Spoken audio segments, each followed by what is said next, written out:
Que tenemos, en este caso presentado por la gente de Vapresto, que están trabajando, cocinando cosas ricas para ustedes. Vapresto nos trae 2 veces por semana el debate, distintos temas que se van abordando y queremos conocer qué has traído para el día de hoy. Y es un tema muy sensible que nos preocupa realmente a todos los argentinos porque por las cifras, y detrás de esas cifras son seres humanos, ¿no? Y hoy el tema que vamos a traer viene concatenado a colación de lo que ocurrió hace unos días con una condena sobre abuso sexual que se dio a una persona aquí de Brinkman y que, bueno, involucraba en ese momento a una niña de 12 años, actualmente una persona adulta ya, de 25, esto ocurrió hace 13 años atrás, y habíamos preparado justamente este tema y bueno, ayer pudimos charlar con ella, así que lo vamos a involucrar también en este debate. Y el título es: una de cada 10 niñas y adolescentes sufren violencia sexual en la Argentina. Cifras hasta el 2023. Cifras hasta el 2023. Bien. Porque recordamos, el 2024 recién acaba de empezar, ¿no? Están actualizadas, digamos, las hasta cifras. El 2023, sí. Una de cada 10 niñas y adolescentes sufren violencia sexual, mientras que el 59% de los chicos entre 1 y 14 años experimentaron prácticas violentas de crianza. Violentas. Violentas. El 42% castigo físico, que, bueno, obviamente influye e incluye en formas severas como palizas, golpes con objetos. Y el 51,7% agresión psicológica, como gritos, amenazas y humillaciones. Esas son cifras en cuanto a lo que tiene que ver a la Argentina. De acuerdo con un estudio que hizo la UNICEF, esto es de la UNICEF, ¿no? Estamos hablando de organismos de, bueno, también la CENAF aquí en Argentina, pero claro, de la UNICEF, organismos extranjeros, una ONG. De acuerdo a la UNICEF, el 40% de los adolescentes atravesaron su primer hecho violento entre los 6 y los 13 años. Bien. 4 de cada 10 chicas afirma haber recibido maltratos en su casa o en la de un familiar. Y 7 de cada 10 niños sufrió maltratos por parte de personas de su círculo íntimo. Atención. Según los datos, en este caso argentino, el informe 2022-2023 de Amnistía Internacional dice que la situación de los derechos humanos en el mundo, agrega el periodo 2020-2021 con datos actualizados, se registraron 3.129 casos de abuso sexual infantil en la Argentina, representando el género femenino casi 4 veces más que el masculino. Asimismo, el 74,2% de las víctimas fueron violentadas por alguien de su entorno cercano o de confianza. Llámese familiar o extrafamiliar, que es el caso el cual hemos tratado en el día de ayer. Y además releva estadísticas de diferentes organismos nacionales y provinciales que ponen foco sobre los sectores más marginados. Esto ocurre en los sectores más marginados, principalmente, que fueron los más afectados, y el aumento de la desigualdad, mujeres, niñas y personas LGBTI, ¿no? Que sufrieron violencia por motivo de género, discriminación e incluso abusos. Además, habla de la situación de derechos humanos en 156 países donde realmente pasa lo mismo. Pero las cifras de este informe de la UNICEF dice que con respecto al periodo 2020-2021 ha habido un 15% de aumento de abusos en niños, niñas y adolescentes. 15% en un solo año. Generalmente tienen que ver, como decíamos, con el entorno familiar. Y sobre todo, las denuncias generalmente se hacen por el entorno familiar, pero aún más por el entorno externo. Se registraron 9.989 víctimas, niñas y niños adolescentes de violencia familiar y o sexual, según este informe, que concluye que según la Secretaría Nacional de la Niñez, Adolescencia y Familia, la CENAF, la línea 102 recibió en un año al menos 20.000 llamadas de todo el país. La mayoría de las llamadas, insisto, son del entorno familiar o extrafamiliar para las denuncias. Pero también muchas de ellas argumentando que cuando hicieron las denuncias no recibieron apoyo por parte de las fuerzas policiales o no fueron tomadas las denuncias. Claro, que muchas veces, y eso ha sucedido, ¿no? De no tener una respuesta inmediata o la lentitud de lo que lleva la justicia para poder sacar el juicio y tener una condena para estas personas. Sí. Porque, bueno, por ejemplo, el caso puntual que ustedes tocaron ayer... 13 años. ¿Cuánto se demoró para un juicio, para una sentencia? Pero también se logró por el pedido constante y la insistencia de la madre, en porque este caso había de una la familia víctima, que acompañaba.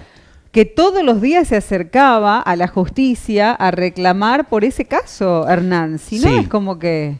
Sí. Porque ha cambiado también el paradigma, Ivana, en los últimos tiempos, donde cuando ocurren, ojalá nunca ocurra, en el seno familiar o a una persona o un niño o una niña que sea víctima de abuso, y encima después de distribución de pornografía. Uh-huh. Ha cambiado el paradigma. Hoy en día, por ejemplo, bueno, hay organismos internacionales como Missing Children y demás que hacen las denuncias ya internacionalmente ante, por ejemplo, hablemos así, de cualquier imagen de circulación de pornografía infantil, ya sea por redes sociales, incluso ahora por WhatsApp también. Entonces inmediatamente se pone la alerta y ya se trabaja en eso, que antes no existía. Primero. Segundo, cambió el paradigma de la familia. ¿Por qué? Ante una denuncia de un niño, o cuando el niño se atreve a hablar, porque muchas veces no se atreve a hablar o a contarlo, por amenaza, por extorsión, por miedo, por pudor o por sentirse culpable, incluso el propio niño. Por no entender a lo mejor el contexto que está pasando, bueno, como lo explicaron ayer en esta nota. O lo entiende si es un adolescente y se siente culpable. Y generalmente son más mujeres que hombres o más femeninos que masculinos. Ha cambiado el paradigma en algunos lugares, ¿no? No voy a decir en todos, pero en las familias ha cambiado el paradigma de inmediatamente receptar esa denuncia del niño y accionar. Anteriormente, muchas veces pasaba que al niño o a la niña o al adolescente le preguntaban, ¿vos qué hiciste para que pase eso? ¿Lo provocaste? ¿Qué hiciste? Uh-huh. El qué hiciste tristísimo. Era muy triste. Sí, porque el apoyo que va a buscar y la contención que va a buscar el niño o la niña es en la familia, y ya de entrada que no te crean lo que estás diciendo es porque en realidad te sentís muy solo y allí comienza la depresión. En ese sentido acompañado, y en este caso también la familia, al menos la madre, porque ella vivía con su mamá, cuando se atrevió a hablarlo, no ella, sino que lo descubrió su hermana, uh-huh, en este caso, en un chat que estaba haciendo por Facebook, donde vio a la hermana, que era más grande, que había venido de la universidad, que algo raro estaba pasando, y se lo dijo a la madre inmediatamente acompañó eso y accionó en ese sentido. Más allá que era un conocido en ese momento, y que además de ser un conocido tenía permanente ingreso al hogar y era como una relación familiar. Había un familiar, vínculo cercano, ¿no? Sí. En ese caso. Lo mismo pasa a la hora de dejar niños con personas ajenas a la familia, o muchas veces con la familia también. Hay que prestar mucha atención, leer todos los signos de los niños, que yo sé que es difícil.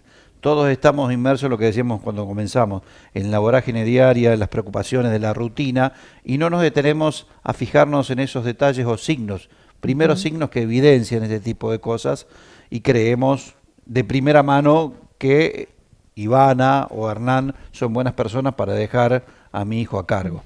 Y muchas veces esa creencia es la que lleva a que ocurran este tipo de casos. De todos modos, los abusos o la violencia sexual algo tiene que manifestar esa persona por ahí, que te dé un indicio para ver la conducta de ese niño o de esa niña. No pasa a veces en todos, pero bueno, hay que ir prestando atención. Y lo que le cuesta a una víctima poder contarlo, ¿no? Yo creo que lleva un tiempo importante para personas que han sufrido abuso sexual o violencia sexual, hasta que podés manifestarlo, no digo a tu misma familia, sino de llegar a confiar en alguien, ¿eh? Hay personas que han estado años ocultando eso. Sí, incluso, Ivana, a nosotros que somos adultos nos llega a pasar eso. También nos cuesta un montón, nos va a costar un montón exteriorizarlo, asimilarlo y cómo procesarlo. Imagínate en un niño. También hay que decir que las generaciones han cambiado. Nuestra generación no es la misma que de tu hijo, la de tu hijo no es la misma que ahora, por ejemplo, los pequeños niños, porque bueno, afortunadamente dentro también del seno escolar se van dando a conocer este tipo de situaciones, se los va preparando a los niños también como para que en este caso estén, digamos, predispuestos de otra manera y que en cierta forma, también estamos poblaciones chicas, acá nos conocemos todos, pero bueno, que tengamos los recaudos, al menos que no hablemos con extraños, que no, bueno, esas cosas anteriormente nosotros no las teníamos. En alerta siempre, en alerta. Hay que ponerlos. Hay que ponerlos en alerta. Claro que sí. Pero las cifras son alarmantes y detrás de estos números son personas, porque estamos hablando que en un año haya aumentado el 15% de los casos de abuso sexual, estamos hablando de que es un montón. Con los millones de argentinos que somos. Es mucho. Un montón. Pero bueno, vamos a compartir, si ya tenemos un fragmento de lo que fue la nota con S, así la vamos a llamar, que fue un caso resonante para Brinkman, para toda la región, porque esta persona que fue sentenciada a 14 años de prisión, aquí en Brinkman, tenía un medio de comunicación. Entonces, exacto, aún más notorio, porque era, en cierta forma, una persona pública, exacto, al tener un medio de comunicación, ¿no? Marcelo Ramón Juncos, estamos hablando, que fue sentenciado a 14 años de prisión. No voy a leer la sentencia porque ya lo leímos ayer, pero bueno, siendo también incluso guardador, coautor y demás, ¿no? Y también a Rajal, que le dieron 11 años, un amigo. ¿Cómo era la relación de Juncos? Bueno, lo va a contar ese. En realidad él vivía frente a su casa, tenía una relación de amistad con la familia, con su madre, y bueno, llegó a vincularse de tal manera que lo consideraban como si fuera un tío postizo, para llamarlo así, y la madre incluso muchas veces dejaba a ese o a su hermana al cuidado justamente de Juncos, ¿no? Pero bueno, vamos a compartir un fragmento para ir cerrando ya esta columna, pero tengan en cuenta estos números. Y ante cualquier duda, tiene los números, bueno, obviamente el 101 para la policía, porque también ahora el procedimiento policial cambió también, es distinto ante un tipo de esta denuncia, tiene el 102, a donde es el CENAF, o todos los números correspondientes también para la denuncia de este tipo de casos. Pero ante cualquier evidencia o duda, no dude justamente en llamar, porque también va a recibir un asesoramiento profesional sobre la asistencia que corresponde, claro que sí. Nos quedamos con este fragmento de ese, ¿te parece? Bien. Vamos entonces cerrando, y esto decía ese sobre este caso de abuso sexual que tuvo después de 13 años sentencia y condena. Todo el proceso de juicio y de hacer la denuncia fue un proceso bastante complicado, no es algo simple, pasas por muchas pruebas psicológicas, pasas por muchos psicólogos, hablas con un montón de gente del Poder Judicial, te diría que hoy no sé quiénes son porque era muy chica yo en ese momento, las pruebas te las empiezan a hacer inmediatamente, arrancas la denuncia, así que es un proceso que todo, digamos, desde que denuncias, no para más. Siempre vas a ir estando el contacto con la fiscalía, con tu asesor. En este caso, bueno, el último asesor letrado que tuve fue Ana Pagliano, que ella fue quien en realidad llevó adelante el caso y pudo dar, digamos, con la sentencia. En un principio, en realidad las penas eran pedidas por la fiscalía y eran más altas, eran de 18 años para Juncos y habíamos pedido 17 años para Raal. Después, bueno, el juez termina fallando con 14 y 11, digamos, pero más o menos sabíamos que iba a ser esa la pena porque nosotros, digamos, de la defensa siempre se pide un poco más para que, bueno, el juez pueda dar, digamos, una cantidad de años más o menos coherente, que para la víctima nunca es la cantidad de años que uno espera. Él estaba trabajando, digamos, diagonal a mi casa y de a poco se fue acercando a mi familia, en realidad a mi mamá y a mí, porque nosotras en ese momento vivíamos solas, así que así empezó, digamos, el vínculo. Él trabajaba en diagonal a mi casa, empezó a saludar a mi mamá, se hizo así como amigo, digamos, de la familia, y como para que tengan un poco de contexto, yo no tengo mucha relación con mi papá, en ese momento mucho menos, ahora digamos que ya soy más grande, hay un poco más de vínculo, pero hasta ahí nomás. Y yo la verdad es que a esta persona le consideraba como mi papá. Claro. Por eso le ponen la calidad de guardador. Además, digamos, en todas las pruebas que había y que presentamos, siempre se daba a notar que yo lo trataba como un papá. De hecho, digamos, mis palabras hacia él textuales eran papastro. Entonces, sí, digamos, había una relación de guardador, si se quiere, como puso, digamos, el juez en la sentencia. Y la otra persona simplemente era amigo de Juncos, no había mayormente vínculo. Digamos, cabe aclarar que en la casa de acá de Córdoba, de Juncos, se generaban estas juntadas entre los amigos de los hijos, siempre, digamos, concurría gente muy joven a ese domicilio.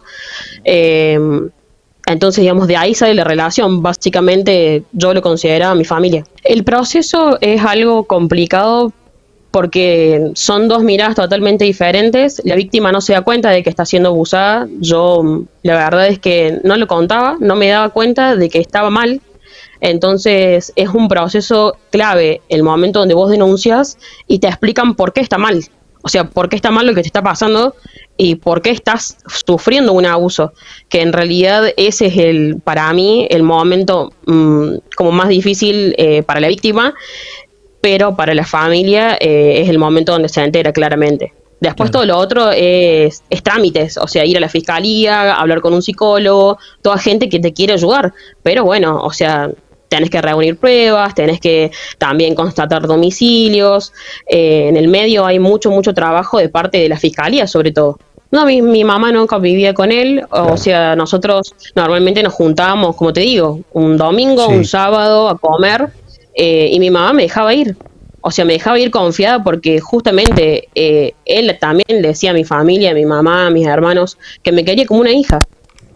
A ver, como te digo, hemos presentado pruebas que puntualmente son chats de Facebook, donde se puede dar a conocer el vínculo. ¿Me explico? O sea, así pudimos en la parte de juicio demostrar que sí, que yo lo consideraba un papá y que él también me consideraba como una hija. Porque justamente mi hermana, digamos, llega de, no me acuerdo si de la facultad, de comprarse, ella llegaba a la casa y yo estaba hablando justo con él en la computadora.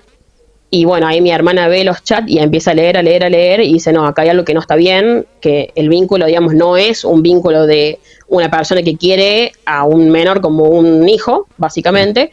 Entonces llama a mi mamá, le dice, por favor vení. Mi mamá había salido justo a tomar un café con un amigo y fue todo muy rápido. O sea, para mí era como shock. O sea, en el momento no entendía qué estaba pasando.